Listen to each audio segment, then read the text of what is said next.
장이 끝나도 투자는 끝나지 않는다. 안녕하세요. 어예진의 방과 후 목돈연구소 어예진입니다.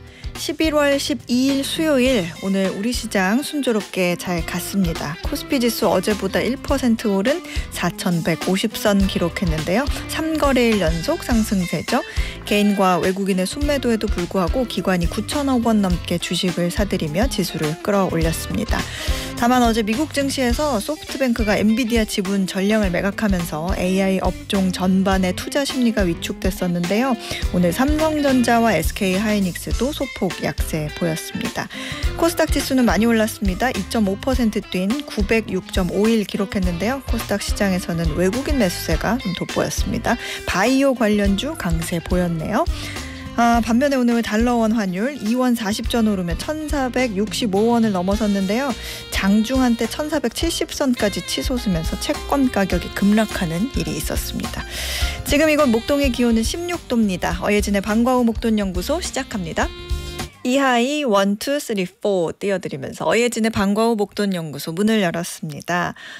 오늘 제가 단풍 룩으로 입고 왔거든요. 노랑색에 갈색에 주황색에 옷이 다 이제 삐에로 같기도 하고 들어있는데 염장환님, 예진 소장님 노란 단풍을 떠오르게 하네요. 오늘 이렇게 보내주셨고요. 임현준님께서는 노랑노랑한 게 엄마 까투리에 막내 까투리 같나요? 라고 해주셨어요. 다행이에요. 막내 까투리라고 해주셔서 엄마라고 안 해주셔서 감사합니다. 저의 단풍룩을 또 보시고 싶으시면 보라로 들어와서 봐주세요. 월요일부터 금요일까지 오후 4시에 문 여는 SBS 라디오 어예진의 방과 후 목돈연구소입니다. 무료로 SBS 라디오 들을 수 있는 어플 고릴라 그리고 유튜브 채널 시교라로 저의 단풍룩 보실 수 있습니다. 차영숙님께서 이 얘기 하고 가야겠네요. 친구가 연년생 3명을 키우느라 경제 관련 공부를 하고 싶은데 도서관 갈 시간도 없고 TV 볼 시간도 없다고 해서 제가 어방목 꼭 들으라고 추천해줬어요. 3일째 듣고 있는데 방송이 너무 듣기 편하고 알차다고 고맙다고 하네요. 와, 이걸 소개해주신 차영숙님도 너무 감사하고 친구분도 방송이 너무 듣기 편하다는 건 기본 지식이 일단 탄탄하다는 얘기인데 앞으로도 계속 쭉 함께 하시죠. 예, 차영숙님 감사합니다. 자, 문자 계속 보내주세요. 저와 소통하실 수 있거든요. 단문 50원, 장문 100원의 유료 문자 샵 1035고요. 무료 어플은 고릴라로 보내주시면 됩니다. 오늘 수요일이죠. 1교시는 장르 불문 다양한 책 만나는 방과 후 북카페, 그리고 2교시는 생생한 지구촌 소식 글로벌 톡톡과 함께합니다. 저 어예진이 직접 고른 꼭 알아야 할 뉴스 어뉴스 오늘도 배달 왔습니다.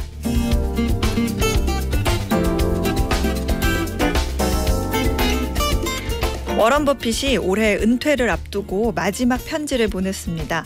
60년 동안 한 번도 거르지 않고 써온 편지죠. 매년 2, 3월에는 회사 연례보고서와 함께 투자 철학과 시장 전망을, 11월 추수감사절에는 한 해를 돌아보며 감사와 배움, 인생 조언을 담은 연말 인사장을 보내온 버핏인데요. 은퇴한 내년부터는 추수감사절 편지만 계속 이어가겠다고 합니다. 돈보다 중요한 건 여전히 사람들과 나누는 삶의 철학이라는 뜻 같습니다. 8장에 이르는 이번 편지는 자신이 걸어온 인생과 고마운 사람들, 그리고 회사에 대한 감사로 시작합니다. 그리고 후계자 그렉 아벨에 대한 신뢰, 재산 기부, 그리고 미국 경제와 버크셔 주가 회복에 대한 확신도 함께 전했죠. 그런데 사실 이 편지의 진짜 하이라이트는 마지막 한 장입니다. 95세의 멋진 할아버지가 전하는 인생 수업이 담겨 있거든요. 버핏은 먼저 나의 부고 기사에 뭐라고 쓰이길 바라는지 스스로 결정하라고 조언합니다. 그리고 그에 걸맞은 삶을 살아가라고 말하죠.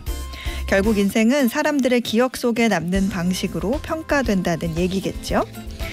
친절함에 대해서도 강조합니다. 위대함은 돈이나 권력에서 나오지 않는다면서 수천 가지 방법으로 누군가를 돕는 것이 결국 세상을 더 나아지게 만든다고 말합니다. 친절은 비용이 들지 않지만 그 가치는 무한하니까요. 황금률이라는 말이 있죠. 자신이 대접받고 싶은 대로 남을 대접하라는 원칙인데 이 황금률을 지침으로 삼고 행동하라고 조언합니다. 마지막은 이렇게 말합니다. 과거의 실수로 자신을 괴롭히지 말고 거기서 조금이라도 배우고 나아가면 됩니다. 그래야 다음 단계로 넘어갈 수 있습니다. 라고요. 지금 내 나이가 몇인데 혹은 이제 와서 뭘 어떻게 라고 생각할 수도 있지만 버핏은 변화하기에 너무 늦은 때는 없다고 덧붙입니다. 수십억 달러의 투자 실패도 배움의 기회로 삼은 버핏다운 말이죠. 행동은 좀 느려졌고 책 읽는 것도 점점 힘들어졌지만 여전히 주 5일을 사무실에서 사람들과 일하고 새로운 아이디어를 얻고 있다는 워런 버핏. 이제는 조용히 지내겠다고 말한 그이지만 버핏의 목소리는 앞으로도 계속해서 세상을 움직일 것 같습니다. 이상 어뉴스였습니다.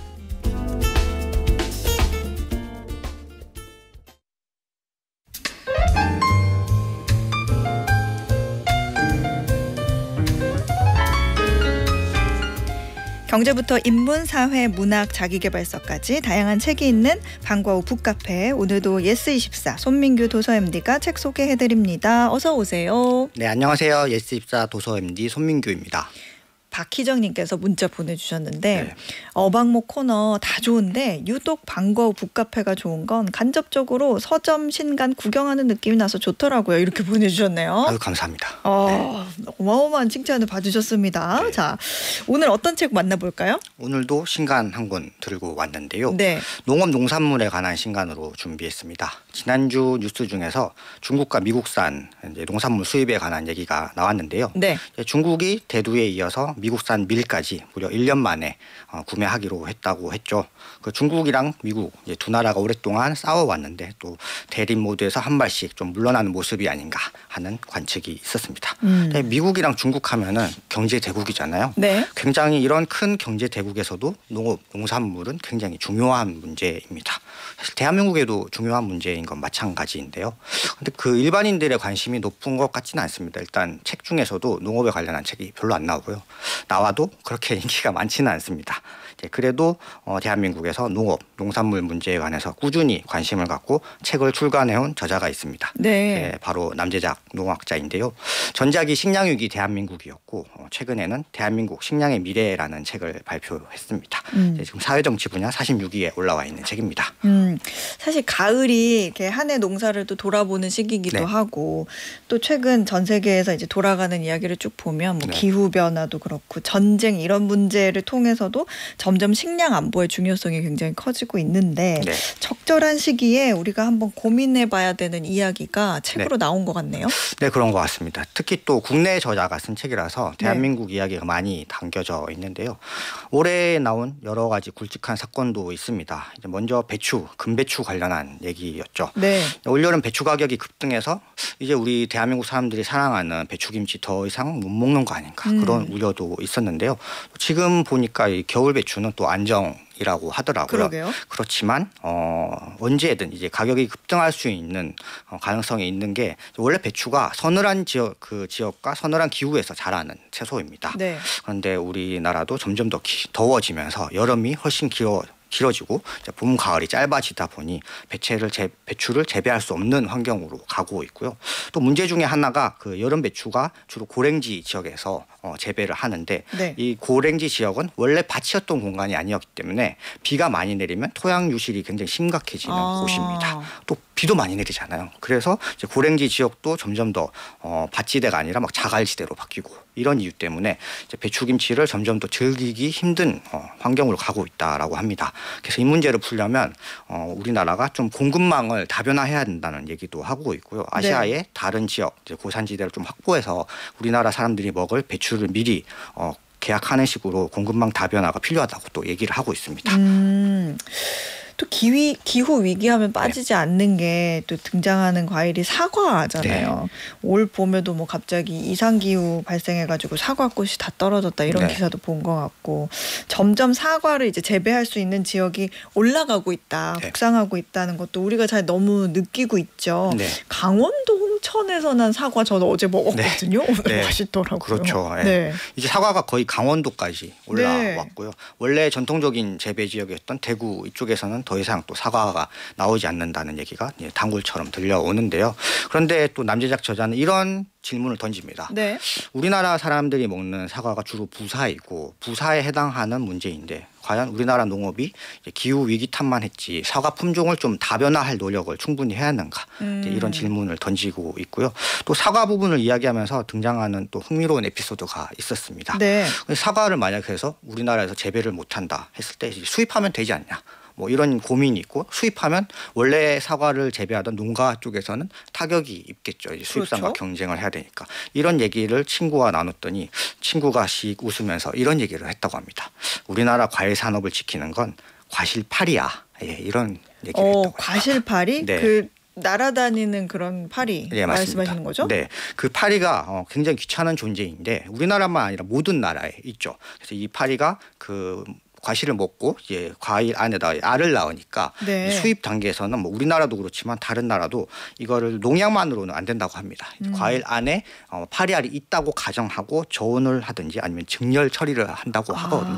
그래서 이 과정 때문에 수입하는 과일이 맛이 크게 떨어지고 또 크기도 작을 수밖에 없다는 거죠. 그래서 우리나라 다른 나라 가서 먹었던 과일은 진짜 맛있었는데 네. 수입산 과일 먹어보면 그게 그 이유 때문이에요? 그렇게 맛있지는 않다고 하더라고요. 그래서 크기도 작아질 수밖에 없고 이제 당분도 좀 많이 날아간다. 그래서 수입하면 되냐? 이거는 또 파리 때문에 그게 그렇게 단순한 문제는 또 아니다라는 얘기를 하고 있습니다. 그래서 이제 사실 기후 위기와 농업이 굉장히 밀접한 문제이고 네. 이 책이 좀 두꺼운 분량인데도 3분의 1은 농업 말고 이제 기후 위기에 관해서만 얘기를 할 정도로 이제 정말 농업은 기후 위기가 맞다는 책이 그 종목 그 분야다라고 할 수 있고요. 그래서 생태나 환경에 관심 많은 독자도 이 책을 재밌게 읽을 수 있지 않을까 싶습니다. 사실 요즘 농업이 이제 단순히 1차 산업이 아니라 네. 첨단 산업이라고 얘기하잖아요. 네. 뭐 미국이나 네덜란드 같은 나라들은 농업이 정말 많이 발달돼 있고 관련 산업 규모도 어마어마하고 그러고 보면 농업이 발달된 나라는 선진국이 아니야 이런 생각은 모르고 하는 생각이다 이런 생각도 들어요. 얼마 전에 제가 자료를 좀 보다가 식량 자급률 국가 순위가 이렇게 쫙 나온 게 있더라고요. 그거 봤는데 의외로 미국, 캐나다, 프랑스, 독일 이런 선진국들이 뭐 식품군에 따라 차이는 좀 있는데 자급률이 거의 막 100% 이상이더라고요. 근데 그 말은 100% 이상이면 국민들 다 먹고도 수출할 게 있다는 거니까 우리나라는 좀 어때요? 네, 그 소장님 말씀대로 농사를 잘 짓는 나라는 결국 선진국들입니다. 이제 예전처럼 사람이 농사 짓는 시대가 아니거든요. 기계 그리고 자동화가 잘 된 나라일수록 농업을 잘 운영하는데 우리나라는 자급률도 낮고 또 경쟁률도 낮습니다. 근데 이 자급률이 무조건 높다고 좋은 건 아니라고 이 책에서는 계속 얘기를 하는데요. 한 가지 문제는 뭐 미국 같은 경우 워낙 이제 넓은 땅이잖아요. 그런데 우리나라처럼 그렇게 넓지 않은 나라에서 자급률을 엄청 높였는데 만약에 그 해에 날씨가 안 좋아서 농사가 안 좋아져 버리면 엄청나게 위기에 이제 쌓이는 거죠. 그만큼 뭐 자급률 높이는 건 필요하지만 그보다는 우리나라 상황에서는 이제 공급망 다변화를 하는 게 이제 중요하다고 얘기를 합니다. 그렇지만 우리나라의 그 농업 경쟁력을 높이는 그 노력은 계속 해야 된다고 얘기를 하고 있고요. 근데 구조적으로 좀 문제가 좀 많긴 합니다. 일단 농가당 단위 면적이 작고 또 농촌 인구도 급속히 노령화되고 있고 또 아직 한국에서는 기업들이 농업이나 농촌에 적극적으로 들어가려는 분위기가 없거든요. 이 부분을 계속 이제 강조하고 있는데요. 우리나라 뭐 땅이 좁고 농지 적으니까 안 되는 거 아니냐 이런 얘기에 대해서도 네덜란드와 이스라엘이 농업 강국인데 우리나라와 비교하면 자연환경이 또 그렇게 우월하다고 할 수 없거든요. 그런 얘기를 많이 하고 있습니다. 근데 우리나라는 이렇게 생각하는 것 같아요. 이제 반도체, 뭐 조선, 방사원, 방산 이런 제조업을 잘하니까 거기서 돈을 벌어서 그냥 식량 사오면 되지 이렇게 생각할 수 있는데 이 책에서 보면은 그 우리나라의 생활 물가 잔료 중에서 식료품 분야가 굉장히 이제 비싼 편에 속합니다. 그 넘베오라는 플랫폼이 있는데요. 여기서 식료품 분야만 따지면 146개 나라 중에 우리나라가 무려 6위에 이제 달할 만큼 정말 우리나라 사람들이 먹고 사는 비용에 많은 비용을 쓰고 있다라는 얘기를 하고 있고요. 그래서 우리가 이 농업 문제를 좀 현명하게 풀어야지 잘 살 수 있다는 얘기를 하고 있습니다. 그렇군요. 두 번째 책도 이어서 만나볼까요? 내일이 이제 11월 13일 또 목요일 대학 수학능력 시험 명이잖아요. 네. 올해 응시자 수가 한 55만 명 정도라고 하더라고요. 2000년대 보면 89만 명이었더라고요. 와, 많이 줄었네요. 예, 많이 줄었습니다. 그리고 내일을 위해서 열심히 공부한 수험생 또 학부모님들이 준비한 실력을 모두 발휘하시면 좋겠고요. 수능이 학생과 학부모들에게도 중요하지만 선생님들에게도 굉장히 또 중요한 날이잖아요. 네. 이제 학생들의 성적이 곧 선생님들의 그 보람이기도 한데 또 마침 선생님이 쓴 인상적인 책이 나와서 준비해 봤습니다. 제목이 공고선생 지항구라는 책이고요. 제목 그대로 공고에서 국어로 학생들을 가르치는 지항구 선생님이 쓴 책입니다. 책 목차를 보니까 네. 퇴학, 자퇴, 꼴찌라는 단어가 좀 눈에 들어오는데 아까 수능 이야기 잠시 했지만 공고라고 하면은 요즘에는 잘 모르겠습니다. 근데 우리 때만 해도 뭐 일반고를 가기에는 성적이 조금 낮거나 아니면 대학보다는 취업을 목적으로 하는 학교 이렇게 생각을 하는데 그래서인지 이 책 프롤로그 제목에도 누군가는 공고에서 어떻게 가르치느냐고 염려하지만 이렇게 써 있더라고요. 네. 어떤 내용이 담긴 책이에요? 그런 편견이 조금 있는 것 같고 오히려 더 좀 강화된 것 같은 게 제가 학교를 다닐 때 25년 전에는 일반계고 진학률이 한 60% 정도 됐으면 공고와 같이 그 다른 고등학교로 가는 건 한 40% 정도 비율이었는데 2024년 기준에 78.3%가 그냥 일반계 고등학교로 가더라고요. 그 말은 공고와 같은 특성화고로 가는 비율이 20%가 되는 거죠. 그래서 이 책의 목차에도 보면은 성적 하위 20% 학생이라는 표현이 나옵니다. 그러니까 학업 성적이 하위 20%라는 뜻이고요. 이 학업 성적이 낮다는 게 그냥 공부 못하는 애들이라는 짧은 표현으로는 요약할 수 없는 정말 다양한 속사정이 있습니다. 이 책에서는 세 가지로 유형을 얘기를 하는데요. 첫 번째는 가난한 학생들입니다. 대한민국이 경제 선진국이라고는 하지만 여전히 가정 형편이 어려워서 어릴 때부터 이제 교육 지원을 받지 못하는 아이들이 있고요. 또 때로는 혼자 가장인 친구도 있습니다. 이 친구들은 이제 공부할 수 있는 여력이 안 되죠. 그래서 공고로 오는 학생이 있고요. 두 번째는 뭐 집안 형편도 나쁘지 않고 본인도 나름대로 열심히 공부를 했는데 성적이 안 나오는 친구들이 있죠. 여기도 다양한 원인이 있을 수 있습니다. 다문화 가정일 수도 있고 또 느린 학습자나 이제 학습장애 이런 문제를 겪고 있는 학생들도 이렇게 공고에 오는 거죠. 이제 마지막 세 번째가 우리가 좀 생각하는 그런 문제아들이 있죠. 사고치고 그런 각종 범죄에 연루된 친구들인데 이 친구들이 또 학교로 들어와도 자퇴를 하거나 이제 퇴학당하는 비율이 상당히 또 많다고 합니다. 그런 그 안타까운 사연도 많이 담겨 있습니다. 안타까운 사연 중에 몇 가지만 짧게 소개해 주세요. 그 지항구 선생님이 처음에 부임했을 때 학교 사정도 잘 모르고 학생 사정도 잘 모르니까 지각하는 학생 불러가지고 혼내면서 왜 지각했느냐 이렇게 물어보는 거죠. 넌 맨날 지각하냐 이렇게 얘기를 하면 집에 지금 수중에 1,000원밖에 없는데 동생한테 버스비를 지어주고 자기는 걸어왔다고 하는 거예요. 그런 얘기들 있고 계속 조는 학생 깨워서 왜 계속 줘라 이렇게 얘기를 하니까 제가 그 집안을 책임져야 되는데 밤에는 일해야 되는데 학교에 와서라도 좀 잘 수밖에 없습니다. 죄송합니다. 이런 얘기들, 이런 공고의 교실 풍경을 솔직하게 이제 담아왔습니다. 책 표지를 보니까 1,000원짜리 지폐가 이렇게 눈에 들어오는데 표지 가운데는 선생님이 이제 헬스장에서 덤벨 들고 있고 근데 이 그림 관련해서도 흥미로운 사연이 좀 있을 것 같아요. 예, 무조건 좀 안타깝고 슬픈 사연만 있는 건 아니고요. 훈훈한 사연도 있습니다. 이 공고에 온 학생들이 또 성취해본 경험이 없죠. 그래서 뭔가 목표를 설정하고 이뤄내는 데서 오는 기쁨이 잘 못 느낀 친구들이 많습니다. 그래서 이런 친구들에게 선생님들이 어떻게 하면 동기부여를 하고 이런 성취감을 느낄 수 있을까 고민을 하다가 동호회를 굉장히 좀 활성화를 합니다. 그 중에 아무래도 젊은 남자들이니까 몸에 관심이 많죠. 그래서 보디빌딩 동호회를 만들었는데 굉장히 많은 학생들이 들어옵니다. 그리고 이제 그냥 하면 재미가 없으니까 목표를 설정하죠. 대회 나가보자. 그래서 선생님도 열심히 합니다. 또 그 과정에서 많은 주변의 도움을 받거든요. 이 학교를 졸업한 선배가 마침 또 헬스장을 하고 있었던 거예요. 그래서 헬스 기구도 이제 도움받고 해서 대회에 나갔는데 이제 선생님도 원래는 그 지항구 선생님도 배가 많이 나오고 전형적인 한국의 중년 남자였는데 이제 몸이 탄탄해져서 상을 받고 또 학생 중에서도 1등에 무려 입상을 하면서 또 이런 사연들이 좀 주목받으면서 라디오 출연까지 이어지는 그런 얘기도 있었고요. 또 하나는 그 영어를 가르치는데 학생들이 계속 자는 거예요. 그래서 깨웠더니 왜 계속 자냐 하니까 선생님이 하니까 재미없어요 이렇게 얘기를 하는 거예요. 그럼 누가 영어를 하면은 공부할래 이러니까 아이유가 하면 할게요 이렇게 한 거예요. 그래서 실제로 지한구 선생님이 그 아이유 영상을 담으려고 네. 이제 서울로 옵니다. 네. 서울로 와서 그 영상을 담는데 성공하는 거죠. 그 밖에 아이유 말고도 다른 가수들도 이제 받고 이제 그 10년 전 훈훈한 미담을 또 담았더라고요. 이런 얘기를 보면서 뉴스만 보면은 막 학생들 뭐 선생님들 굉장히 나쁜 뉴스만 나오잖아요. 네. 근데 이 책을 보면 열심히 이제 교육 일선에서 학생을 지도하고 또 가르치는 그런 훈훈한 풍경도 있다는 사실을 또 깨달았습니다. 그렇군요. 네. 마지막 책 만나보죠. 네, 마지막 책도 감동적이면서도 다소 안타까운 내용인데요. 책 제목이 두려움이란 말 따위입니다. 이 미리암 로드리게스라는 인물에 관한 이제 기록이고요. 네, 두려움이란 말 따위 책 부제가 딸을 빼앗긴 엄마의 마약 카르텔 추적기. 네. 어떤 얘기예요?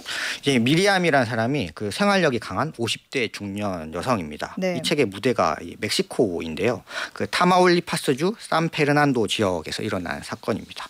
근데 이 지역이 그냥 원래는 평범한 지역이었는데 이 지역이 그 미국으로 들어가는 이제 마약 밀수 루트가 되면서 갱단들이 엄청 들어오기 시작합니다. 그리고 갱단들이 엄청 커지면서 또 자기들끼리 분화가 되고 또 미국에서는 이걸 가만히 보지 않고 멕시코 정부 보고 압박을 하는 거죠. 마약 계속 들어오는데 어떻게 할 거냐. 네. 그래서 멕시코도 경찰력을 출동시키면서 정말 혼란의 도가니가 되는 상황에서 이 갱단들도 엄청 커지니까 그냥 마약으로만 그 돈을 벌어먹고 살 수 없으니까 일반인을 납치합니다. 그때 10만 명을 무려 납치했다고 합니다. 그 상황에서 이 미리암 로드리게스가 본인이 이제 직접 딸을 납치한 범인들을 찾아 나서는 그런 스토리군요. 네, 실제로 그 딸을 납치한 범인들을 추적해서 이제 찾아내고 그리고 이 군사작전처럼 엄청 실감나게 묘사를 하는데 10명의 가담한 사람들을 2년 동안 이제 끝까지 찾아냅니다. 그리고 일부는 수감시키고 일부는 그 자리에서 바로 또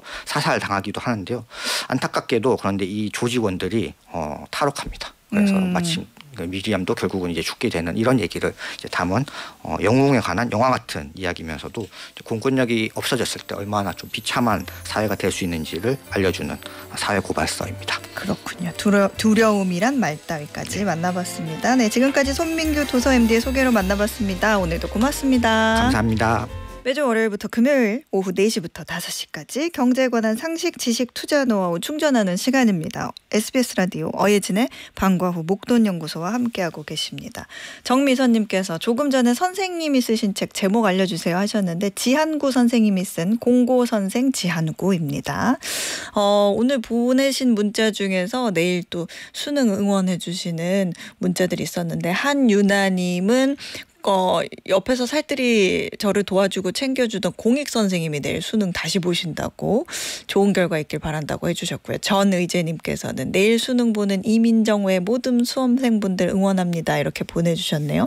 내일 우리 청취자분들 그리고 청취자분들의 가족분들 수능 보는 분들이 있을 텐데 나 진짜 잘하고 있나 잘할 수 있을까 이런 생각이 자꾸 들겠지만 그게 불안해서가 아니라 끝까지 잘하고 싶고 잘 책임지고 싶은 마음이 있어서 그래요. 그게 이미 대단한 겁니다. 수능이 인생의 전부는 아니지만 내일 하루를 위해서 열심히 달려왔으니까 우리 어방목 식구들 모두 상쾌한 마음으로 잘 마무리하고 오시길 응원을 보내겠습니다. 성낙준님은요. 오늘 20년 트럭 운전 졸업하신대요. 마지막 운행을 마치고 운동화 하나 사들고 집에 들어가려고요. 이제 저만을 위해 달려볼까 하네요. 라고 보내주셨습니다. 아이고 20년 동안 고생 많이 하셨습니다. 진짜 이번에는 운동화 아주 좋은 거 사셔가지고 성낙준님만을 위해서 한번 멋지게 달려보세요. 커피 쿠폰 보내드릴게요. 6271님 남친 추천으로 듣기 시작하고 처음으로 문자 보내신대요. 지난번에 남친이 보낸 문자가 읽히고 커피 쿠폰 받았다고 얼마나 자랑을 하던지 저도 자랑하게 계속 열심히 들을게요 하고 보내주셨는데 아이고 밀리면 안 되죠. 자 6271님께도 커피 쿠폰 보내드릴 테니까 서로 누가 열심히 더 어방목 듣는지 한번 자랑 한번 해보세요. 네, 자 오늘의 퀴즈 풀고 2교시로 넘어가 보겠습니다. 어제 중국에서는 솔로들의 날이자 세계 최대 규모의 쇼핑 이벤트가 열렸습니다. 원래 이날은 1990년대 난징의 대학생들이 서양의 발렌타인데이에 맞서 만든 문화에서 시작됐는데요. 처음엔 친구들끼리 선물을 주고받는 소규모 행사였지만 이후 유명 유통업체들이 대규모 할인 행사를 열면서 중국을 대표하는 쇼핑 축제로 자리 잡았습니다. 이날의 매출 규모를 보면 중국 소비 경기의 체온을 가늠할 수 있을 정도죠. 퀴즈입니다. 숫자 1이 혼자를 상징한다는 의미로 11월 11일로 정해진 이날 대규모 쇼핑 이벤트가 열리며 중국판 블랙 프라이데이로 불리는 이날의 이름은 무엇일까요? 보기 드릴게요. 1번 광우제, 2번 광고제, 3번 광군제. 정답 아시는 분들은 단문 50원, 장문 100원의 유료 문자 샵 1035나 무료 어플 고릴라로 보내주시면 됩니다. 당첨되신 분들 중에 추첨해서 편의점 상품권 보내드립니다.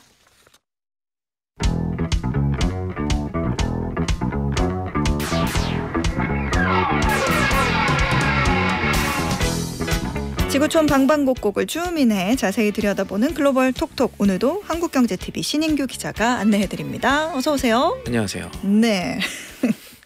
많이 피곤하신가 봐요. 어떻게 알았어요? 초점이 없는데 인사를 하고 계셔가지고. 눈이 잘 안 보여요. 자, 정신 차립시다. 자, 열심히 달려보죠. 오늘 우리 어디로 데려가 주실 거예요? 오늘은 태국 갔다가 네. 인도 잠깐 들렀다가 네. 유럽 가고 이어서 아메리카 대륙까지 지금 세계에서 일어나고 있는 알아두면 재미난 또 경제 상식으로도 흥미로운 일들 정리를 해봤습니다. 일단 오늘 준비한 내용 가운데 우리나라랑 거리상으로 가장 가까운 곳이 태국이거든요. 네. 요새 우리나라에서도 동남아 여행 가시는 분들 많잖아요. 그런데 우리나라에선 잘못이 아닌데 이제 태국에서는 자칫 잘못하면 벌금을 우리 돈으로 몇십만 원 단위로 내게 되는 행동이 생겼다고 합니다. 태국의 소규모 식당이나 카페에 적용되는 음주 금지 시간대라는 게 생겼대요. 음주 금지 시간대? 아니 뭐 미국 같은 나라들은 사실은 뭐 주마다 다르기는 한데 뭐 10시 이후에는 술을 못 파는 그런 게 있기는 하죠. 근데 태국은 어떤 얘기일까요? 일단 몇 시에 술을 마시면 안 되는 거예요?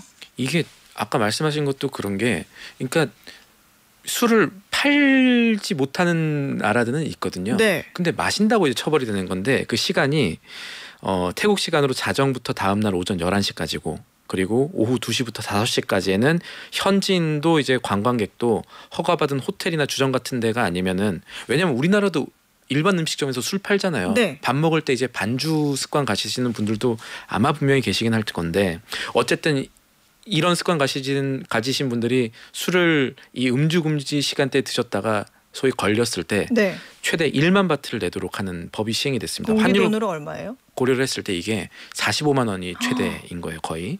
이 정도면 당연하겠지만 벌금 자체가 과속이나 무면허 운전보다 더 무거운 수준이라고 하고 그리고 태국 관광청이요. 이게 관광객도 봐주겠다 이런 게 아니라 네. 관광지에 그러니까 방콕이나 푸켓, 치앙마이, 파타야 이런 데 대상으로 단속을 오히려 강화하겠다고 한 상황이에요. 그리고 음주 시간대 규제가 생긴 것뿐만 아니라 이번 법이 뭐 하는가 조금 더 자세히 봤더니 소셜 미디어에서 이제 술 마시는 영상이나 광고 이런 것도 단속 대상이 될 수가 있고 이게 이번에 생긴 법이 여러 가지 음주 미화를 금지하는 쪽으로 이제 맞춰졌기 때문이라고 합니다. 와, 자정부터 다음 날 오전 11시. 예. 그러면 이제 해장술은 못 하겠네요. 해장술도 안 되고 너무 늦게도 이제 술을 그렇죠. 못 먹죠. 오후 예. 2시에서 5시도 안 되고. 그러니까 똠양꿍에 맥주는 못 하겠네요.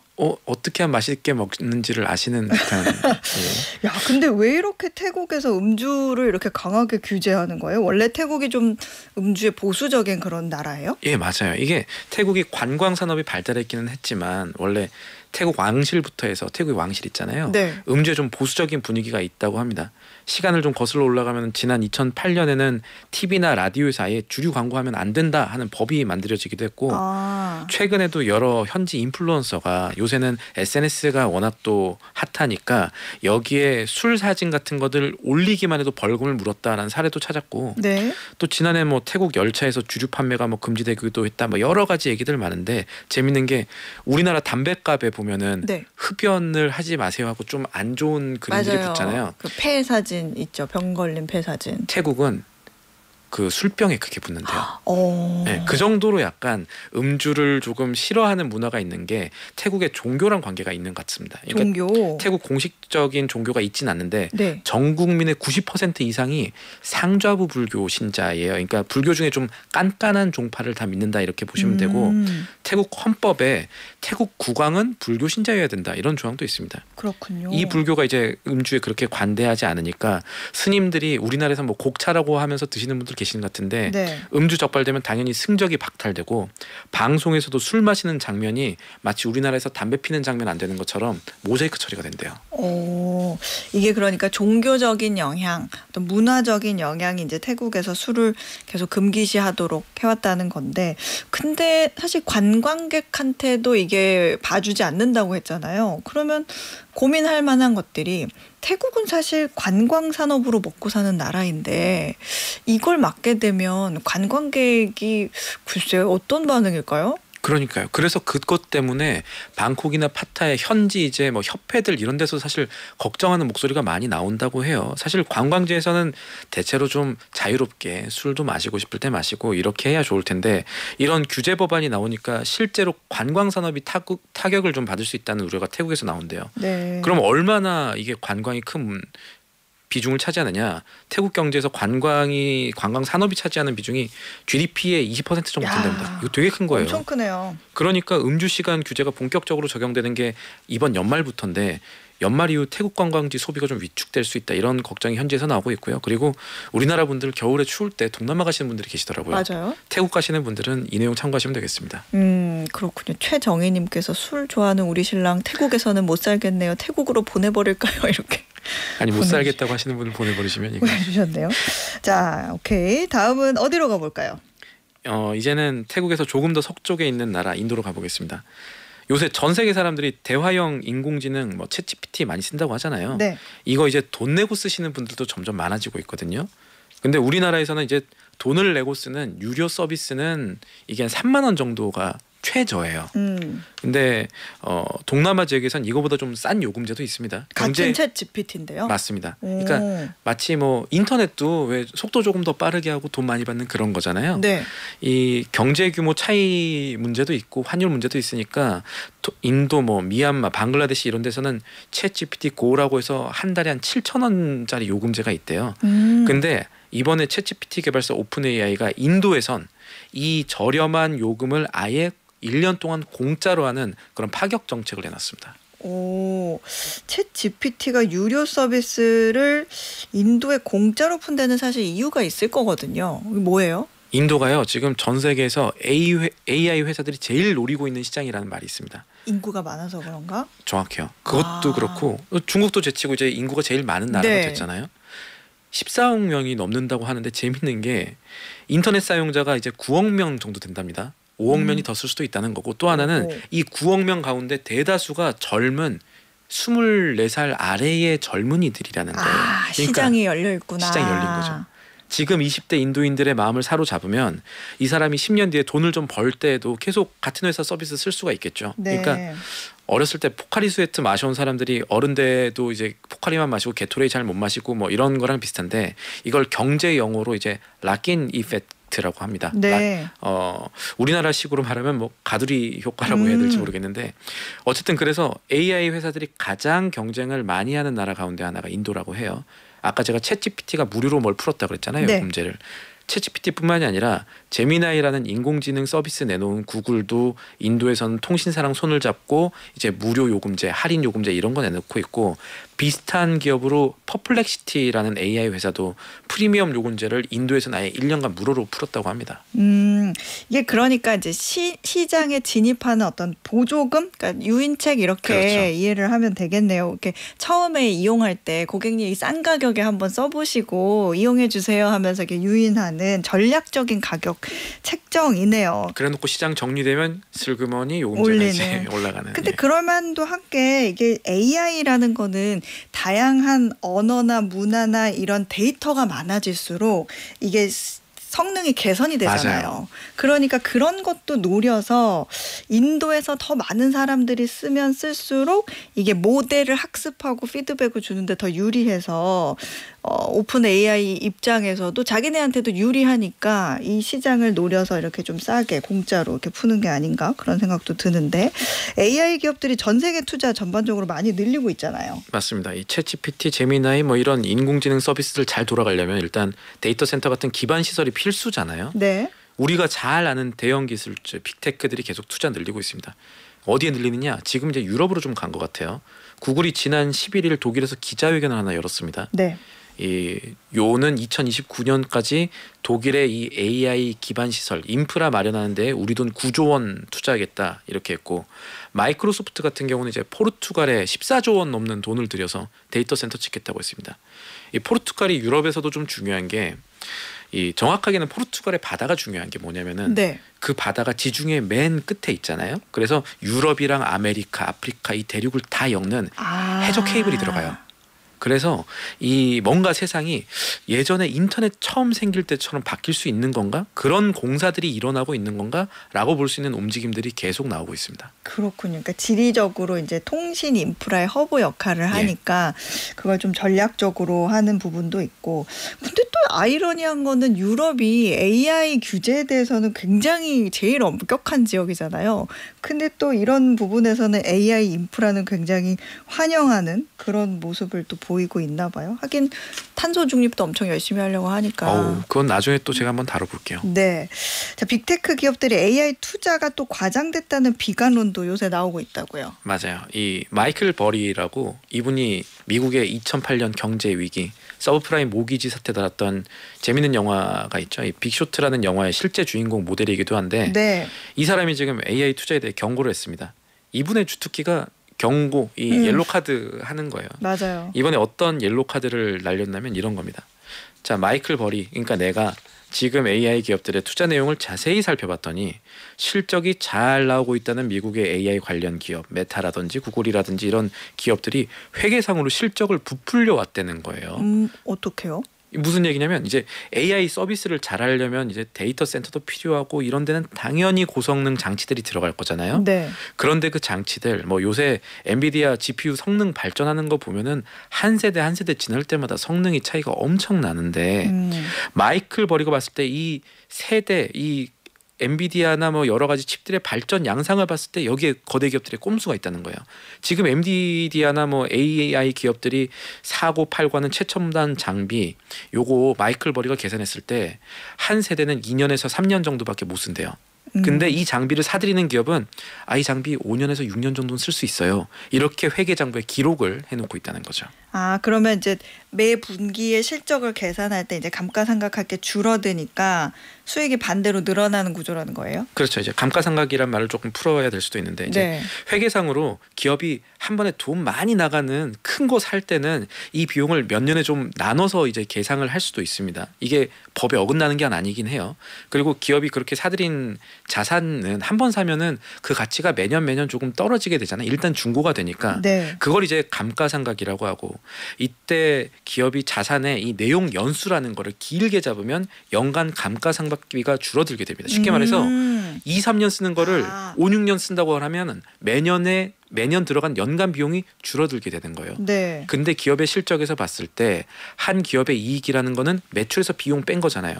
이 비용이 줄어들게 되면 역으로 회사의 이익 자체가 이익이라는 게 매출에서 비용 빼는 거니까 이익이 커지게 되는 효과가 있는 거죠. 그러니까 즉 지금 AI 기업들이 눈부신 실적을 내놓고는 있는데 요거 꼼수가 좀 있다. 라는 게 마이클 버리의 논리고 그리고 더 중요한 게 이 사람이 오늘 또 글을 썼는데 현지 시간으로 11일 날 글을 썼는데 오는 25일에 요런 증거를 내가 더 내놓을게 이렇게 지금 공개를 한 상태예요. 그래서 지금 주가들도 약간 영향을 받고 있습니다. 근데 뭐 반대 여론도 있죠. 뭐 GPU 같은 것도 결국에는 꼭 그렇게만 쓰이는 게 아니라 다른 거에도 재활용이 된다. 그러니까 예를 들면 게임용 노트북을 막 쓰다가 동생한테 이메일이나 문서 작업용으로 물려주는 것처럼 그렇게 또 재활용에 쓸모가 있기 때문에 그렇게 얘기하는 거는 좀 뭐 한계가 있다. 마이클 버리가 실제로 몇 번 틀리기도 했어요. 그런 반박도 있기는 하더라고요. 어쨌든 지금 AI 과열, 거품 우려라는 게 마이클 버리가 지적한 이 감가상각 문제인데 이거 말고 뭐 혹시 얘기 나오는 게 또 있어요? 조금 더 중요한 문제가 사실 있기는 해요. 네. 좀 어려운 얘기일 수 있는데 벤더 파이낸싱이라는 게 있습니다. 벤더 파이낸싱. 예, 이게 뭐냐면 장비를 만드는 사업자들이 이 장비를 가지고 사업을 하는 스타트업 같은 회사에 돈을 빌려주는 거예요. 예, 실제로 엔비디아가 오픈 AI 같은 인공지능 회사에 1,000억 달러 투자하기로 했다. 뭐 이런 얘기 나온 게 결국 이런 구조가 있거든요.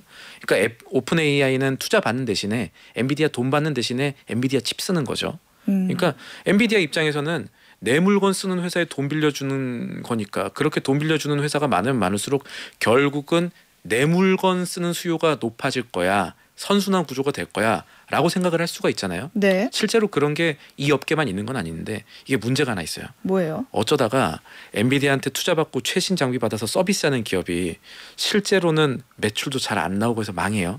뭐 어쩌다가 한두 개 정도 그럴 수 있지 하잖아요. 네. 근데 그게 한두 개가 아니고 또 규모가 좀 큰 스타트업이 사업 잘 못해서 망해버리는 경우에는 네. 쉽게 말해서 엔비디아 입장에서는 그동안 투자한 거 못 받는 부실 채권 문제가 커지는 거예요. 그러니까 빌려준 돈 떼이는 경우가 생기게 되면 그것도 문제인데 더 중요한 건 빌려준 돈 떼었다라는 소문인 거예요. 그렇게 소문이 계속 돌게 되면은 어느 순간 이 사업에 투자하려는 사람이 갑자기 줄어들겠죠. 그러겠죠. 이게 갑자기 줄어들어서 오히려 누이 좋고 매부 좋은 이 선순환 구조인 줄 알았던 벤더 파이낸싱이 산업의 열기라는 걸 갑자기 시키는 거품을 터뜨리는 바늘 같은 게 될 수가 있는 거예요. 실제로 과거에 이 벤더 파이낸싱이라는 게 잘 안 됐을 때 사례가 있어요. 닷컴 버블의 촉매가 됐던 사례를 보여준 회사가 시스코라는 통신 장비 기업이 있는데 요 시스코라는 회사 주가가 2000년 3월에 주당 80달러에 거의 육박을 했거든요. 네. 근데 이게 벤더 파이낸싱 문제 때문에 조금 닷컴 버블이 왔었잖아요. 지금 시스코 주가가 아직도 그때 최고점을 회복 못하고 있어요. 아이고, 25년 동안. 예. 그렇군요. 요새는 좀 많이 오르긴 했었습니다만. 네. 그러니까 결국에는 지금 AI에서 닷컴 버블과 같이 거품이 한 번에 좀 터질 수 있는 구조가 만들어지고 있다 이런 생각인 건가요? 실제로 그런 걱정이 일부 미국에서 나오고 있긴 해요. 네. 근데 또 한편에서 봐야 될 건 뭐냐면 닷컴 버블 터졌던 2000년대는 투자가 너무 막 부분별했거든요. 네. 인터넷이란 게 뭔지도 잘 몰랐고 사람들이 그러니까 땡땡닷컴 이렇게 닷컴이라는 말만 붙이면 막 사람들이 돈 투자하고 그랬던 시기가 있었습니다. 심지어 그때는 우리나라 대중가요에도 이제 닷컴이라는 게 제목으로 붙었어요. 가수 임창정님의 사랑닷컴 뭐 그런 시기였는데 그게 뭐 어쨌든 그런데 지금 AI에서 일어나고 있는 대규모 투자는 사실 어느 정도 실적이 증명되는 기업들 사이에서 일어나는 거라서 네. 그때랑은 조금 다를 수 있지 않나라는 것도 참고하실 부분이에요. 실제로 인공지능 서비스에서 제일 주목받는 오픈 AI라는 회사도 이게 회사도 이제 이익이 아니라 매출 자체가 지금 시장의 예상을 뛰어넘고는 있으니까요. 그렇죠. 그리고 또 하나는 AI에 대한 적용, 산업이나 실생활에 대한 적용이 아직 완벽하게 다 되지 않았다는 거. 그런 부분도 우리가 좀 더 지켜봐야 되는 그런 요인이 아닌가 그런 생각도 들기는 하네요. 와, 오늘 전반적으로 여러 군데 나라 여행하면서 글로벌 국제 뉴스 쭉 들어보니까 정말 유익하네요. 감사합니다. 힘내세요. 신인규 기자님. 오늘 좀 피곤하네요. 네. 자, 지금까지 한국경제TV 신인규 기자였습니다. 고맙습니다. 감사합니다. 다른 분들은 힘내시고요. 네, 퀴즈 정답 확인해 보겠습니다. 오늘 퀴즈에서는 11월 11일은 숫자 1이 혼자를 뜻해 솔로들의 날로 불렸지만 지금은 중국판 블랙 프라이데이로 대규모 쇼핑 축제로 자리 잡은 이날의 이름 여쭤봤습니다. 정답은 3번 광군제였습니다. 오늘 편의점 상품권 받으실 세 분은요. 5231님 그리고 유경은님 저도 솔로 탈출하고 싶어요 이렇게 보내주셨네요. 그리고 마지막으로 내일 고3 수능 보는 수험생들 모두 힘내고 대박나세요 라고 보내주신 김현주님까지 이렇게 세 분께 편의점 상품권 보내드리겠습니다. 자, 어예진의 방과 후 목돈연구소 오늘 끝곡은요. 안재욱의 친구 띄워드리며 저는 물러가겠습니다. 저는 내일 오후 4시에 다시 돌아오겠습니다. 여러분 고맙습니다.